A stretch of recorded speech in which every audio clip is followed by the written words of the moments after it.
اللہ تبارک و تعالیٰ فرماتے ہیں یا الذین آمنوا اتقوا اللہ حق تقاتہ، ایمان والو اللہ سے ڈرو جیسا کہ اس سے ڈرنے کا حق ہے۔ آپ چوہے سے ڈرتے ہیں، کاٹ لے گا، جھینگور سے بھی لوگ ڈرتے ہیں، خواتین چھپکلی سے ڈرتی ہیں، لیکن اگر جو ہے ناک سانپ آ جائے تو اس سے کتنا ڈرے گا انسان؟ کوئی بڑا جانور ہو، شیر آ جائے تو کس سے ڈرے گا؟ تو ڈرنے کی بھی ایک لمیٹیشن ہوتی ہے، کسی سے کم ڈرتے ہیں، کسی سے زیادہ ڈرتے ہیں۔ انسان سے بھی ڈرتا ہے، پولیس سے ڈرتے ہیں، پھر پولیس کمشنر اگر آپ کو آ جائے، ATS والے جائیں تو اور آپ ڈریں گے۔ تو ڈرنے کے بھی کئی مراحل ہیں۔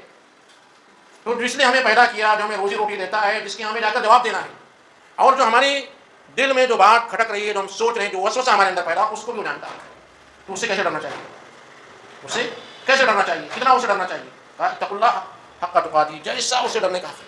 یعنی وسوسے کے بارے میں بھی خوف اور جو ہے ڈر محسوس ہونا چاہیے۔ یہ پاسبل نہیں، بہت مشکل ہے۔ اس لیے جب آیت نازل ہوئی تو صحابہ کرام پریشان ہو گئے۔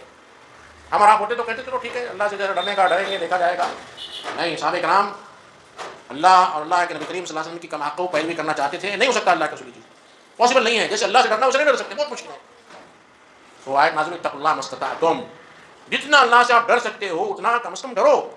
اور پھر اللہ کے نبی کریم صلی اللہ علیہ وسلم نے اس کی وضاحت میں فرمایا اذا امرتکم بشیء فاتوا منه ما استطعتم واذا نهیتکم عن شیء فاجتنبوه۔ یہ ہے انسان کی زندگی کا گولڈن سنہرا اصول، سنہرا قاعدہ۔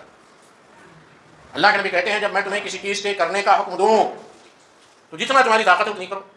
ایک انسان جو تہجد کی نماز پڑھ سکتا ہے، دوسرا نہیں پڑھ سکتا ہے۔ ایک انسان کھڑے ہو کر لمبی نماز پڑھ سکتا ہے، دوسرا جو کھڑے ہو کر نماز نہیں پڑھتا، بیٹھ کے پڑھنا پڑتا ہے۔ کوئی انسان جو ٹھنڈے پانی سے وضو نہیں کر سکتا ہے، گرم پانی سے وضو کر سکتا ہے۔ کوئی انسان جو بیمار ہے وضو بھی نہیں کر سکتا ہے، تیمم کرتا ہے۔